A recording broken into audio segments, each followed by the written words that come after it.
ഇവിടെ ഒന്നുമില്ലേ? ദോശ കഴിക്കാൻ വന്നിരിക്കുന്നത് ഞാനും ഉണ്ട്.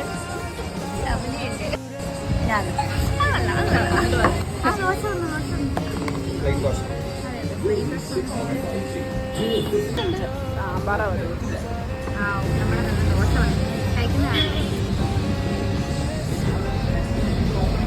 ഇപ്പൊ കഴിക്കുന്നത് വെറും സോണിയ. ഇപ്പൊ ഇന്ന് ഏപ്രിൽ എന്താണ് 3, 2026. അടുത്ത ഏപ്രിൽ 2027 കഴിക്കുന്ന ദോശ. സോറി, കഴിക്കുന്ന സോറി. അതെ. അതാണ്, അങ്ങനെയാണ് ഇവള് പറയുന്നത് ഗൈസ്. നടക്കില്ലെന്ന് നമുക്കറിയില്ല ഗൈസ്. അടുത്ത 2027 ഞാൻ ഇവളെ കൂടി ചിലപ്പോ ദോശ കഴിക്കില്ല എന്നാണ് പറയുന്നത്.